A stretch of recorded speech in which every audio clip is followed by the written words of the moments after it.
안녕하세요. 추리소설가 김재희입니다. 오늘은 3회차이고요. 추리소설의 시놉시스 쓰는 법을 알려드릴게요. 먼저 시놉시스 제가 조금 예전에 썼던 거 조금만 읽어드릴게요. 이 책이에요.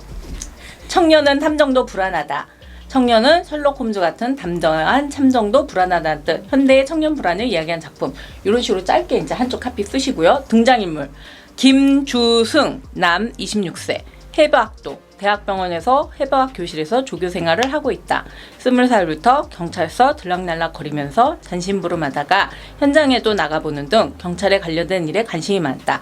꿈은 법의. 현재는 왓슨 추리연맹의 임원으로 경찰이나 프로파일링에 관심 많은 학생들의 추리 퀴즈에 관심 많은 회원들에게 답을 달아주는 등 지식인 역할도 하고 있다. 이런 식으로 등장인물을 다 하나하나 자세하게 씁니다. 제가 이거 일부만 읽은 거예요. 왜냐하면 이 영상의 길이가 있기 때문에 짧게 읽었지만 시놉시스는 등장인물을 그 주인공의 옷차림, 이력, 학력, 가족관계, 그리고 그 사람의 뭐 성향은 어떻게 되는지, 나이, 당연히 성별, 그리고 그 사람의 꿈은 어떻게 되는지 이런 걸 자세하게 쓰실수록 나중에 막힐 때 장편소설은 진짜 처음 시놉시스로 돌아가면 좋거든요. 이러신 분 계실 거예요. 난 시놉시스 없어도 쓸 수 있어. 그럴 수는 있습니다. 그렇지만 건물은 설계도 없이는 안 되잖아요. 꼭 설계도를 먼저 쓰시면 도움이 됩니다. 그리고 이거 중요한 거 있어요. 꼭 소설이 시놉시스대로 그대로 나오진 않아요. 왜냐하면 시놉시스를 쓰지만 300장짜리, 300쪽짜리 책을 내기 위해서는 그 비어있는 미싱 링크들이 있잖아요. 그거를 우리가 다 메꿔줘야 돼요. 그렇기 때문에 시놉시스가 또 이 하나의 작품이랑은 차이가 있어요. 달라질 수도 있어요. 하지만 시놉시스는 주인공, 그리고 범인, 그리고 결말, 작가가 주는 사회적 메시지 이런 거는 결코 안 바뀌어요.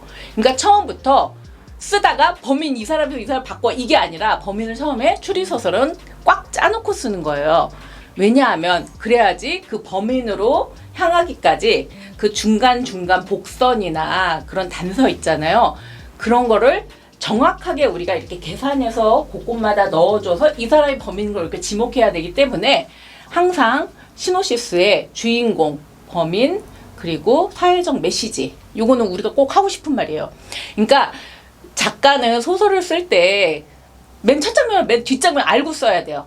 맨 뒷장면에 예를 들어 이런 거 있어요. 그 범인하고 반전을 줘서 네가 범인이었어 하면서 그 범인하고 딱 그 주인공이랑 절벽에 맞서는 장면, 이게 마지막 장면이다. 하나 떨어진다. 그러면 그거를 달려가기 위해 우리가 그거를 구현해 나가기 때문에 이렇게 두꺼운 책을 만들어가는 거기 때문에 결말, 범인 잡는 그 장면은 장소는 바뀔지언정 그 범인은 절대 바뀔 수가 없습니다. 더불어 그 범인이 왜 이런 죄를 저질렀는지 단순 뭐 지적 유의야? 아니면 뭐 괴롭히기 위한 거야? 아니면 너한테 복수하기 위한 거야?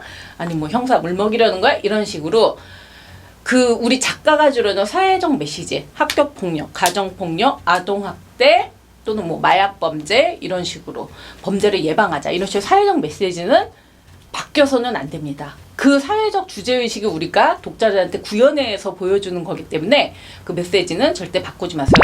대신에 복선, 예를 들어 너무 트릭이 단순하다 그러면 다시 돌아가면 됩니다. 예전에 그 실제 사건인데 어떤 할머니가 돌아가셨어요. 살인사건인데 근데 형사님들이 그 단서를 감식을 했는데 못 찾았어요. 근데 형사가 또 재방문을 했어요. 싱크대 밑에 쪽지문을 발견해서 나중에 범인이 지인의 딸이란 걸 밝혀냈대요. 그런 것도 실제 사건이지만 복선이 될 수 있잖아요. 그러니까 그런 식으로 복선을 줘야 되는데 제가 그 시놉시스를 좀 이렇게 탄탄하게 쓰려면 트릭을 조사해 왔어요. 트릭을 이렇게 방금 얘기한 것처럼 트릭을 만들려면 그 아이디어를 얻는 법은 실제 형사님들이 보는 수사법, FBI 수사기법, 과학수사서, 법의학 책 등을 보고 아니면 또 뭐 김복준 형사님 그런 유튜브 영상을 보고 실제 사건을 이렇게 보면서 그 수사, 단서, 기법 이런 트릭을 넣어주시면 되고요. 사건이 너무 단순해요. 그래서 에디터가 고치는 말을 하면 그런 식으로 좀 수사 과학서를 보면서 연구를 하시면 되고 그리고 예를 들어 현장이 뭐 학교 도서관이다 그러면 예전에 가봐서 썼지만 그 수사의 그런 하는 데 있어서 실제 형사가 방문하듯이 김보중 형사의 유튜브 영상 보니까 프로파일러들이 진짜 그 현장을 그 사건이 일어났던 시간에 막 방문을 한대요. 그런 식으로 우리 작가들도 그 트릭과 단서를 꾸미기 위해 실제 현장을 미리 가본 데지만 한 번 더 방문하는 그런 센스도 필요합니다. 그래야지 도서관을 다시 가봐. 그래서 아 그래 도서관에 맞아 저런 책이 숨겨져 있다면 거기서 단서가 나온다. 이런 식으로 더 복잡하게 꼴 수가 있거든요. 이런 트릭의 종류는 추리소설 속 트릭의 비밀이란 에드가 람포가 추리소설 그 일본 추리소설 아버지 그 사람이 잘 정리를 했고요. 그리고 예를 들어 저는 사실은 제가 잘 못하는데 암호 트릭도 좋은 것 같아요.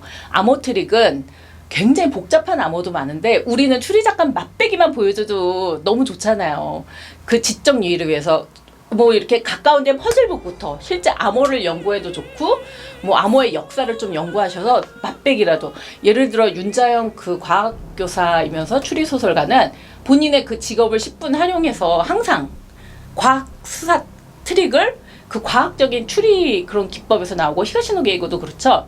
그리고 도진기 선생님은 법적인 지식에서 트릭을 집어넣습니다. 그런 식으로 암호 트릭도 그런 데서 센스 있게 집어넣는 거.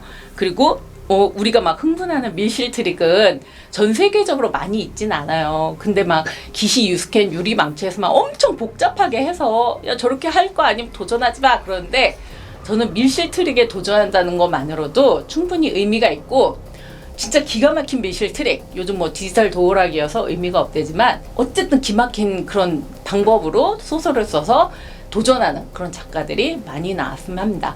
그럼 다음번에는 추리소설의 문장에 대해 얘기해 보도록 하겠습니다. 감사합니다.